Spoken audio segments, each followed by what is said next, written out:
Hey, Jules Blessed Vegan, and as always, welcome to my channel. And for those of you who are new, I know you can benefit. So yesterday was my shortest video of all time, 22 seconds. But part of that was because I just couldn't do another thing. I had a really difficult week in the sense that I had more than 50 kids for 4 of the 5 days. And even though it wasn't a problem, because I really do love that, meaning, teaching and being with all the kids, there was kind of a backstory that I was terrifically offending people left and right with my words and clueless about it. But they all had the grace to confront me, for which I, was desperately backpedaling and apologizing and asking forgiveness, but just really clueless. I was so clueless on offending them. And my sister said that Mercury is in retrograde until the 20th, and that communication may be difficult. And I'm like, the 20th? That's a really long time from now. I can offend a lot of people in that time.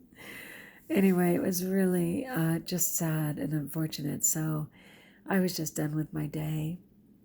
But I'm still continuing to struggle with my inflamed gums, which are nearly as pink as my lipstick, but not quite. There is some improvement there. But I know that I'm fighting some kind of virus because even though I'm not like tired the way I was 10 days ago when I had a cold, I'm breaking out in sweats. I'm having night sweats. And I don't mean hot flashes, okay, for people who get hot flashes. It's sweats, like my body's trying to get through a virus, And I went ahead and did a lot of juicing today, which was kind of fun, and just had a lot of fluids, just trying to flush out whatever it is. And we'll have to see if that helped at all. It seems like it just needs to do its course, and I'm just trying to be patient and, not do traditional Western medicine or certainly not antibiotics, of which I've had enough for 12 lifetimes, because I was a strep throat girl and I've been injured and I've just had way too many antibiotics in my life, so I'm just trying to let this run its course. But I was sorry for the communication problems this past week, and I'd like to leave those in the past week. So anyway, luckily it's a 3-day weekend because I do have to do 52 report cards, but I was able to allow myself to rest a little bit with the understanding that I'll still have Monday till midnight to get that in.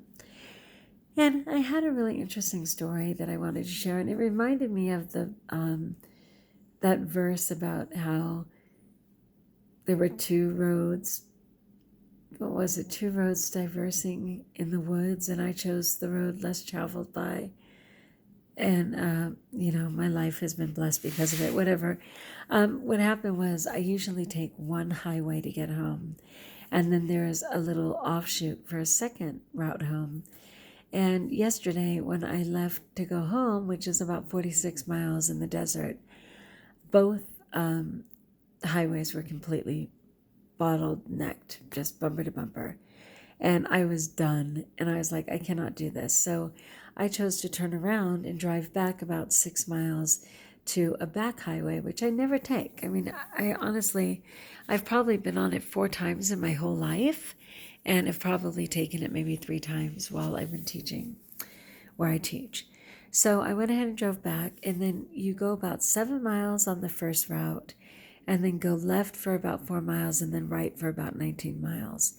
And I was talking to my sister on Bluetooth when I got to the part which is the right for 19 miles. And it was already dusk, so it was already getting dark. And I was going about 65 because there's no cars. And so I'm like, totally driving. And suddenly out of my peripheral vision, I was certain that I saw a girl dressed really cute, like running or scattering to hide behind like a pinyon tree or, like a cactus tree or something. And I'm still talking with my sister, and I'm like, did I just see that?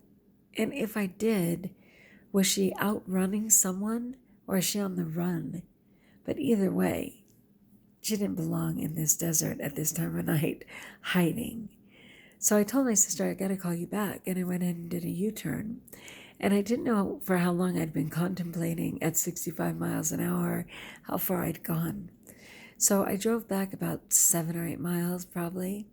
And I rolled down my window and put on my hazards. And luckily no cars were coming. And I was going really slow and I'm yelling, girl, girl, come on out, you're safe. I'm a teacher. I promise I won't hurt you. Come on, girl, come on out.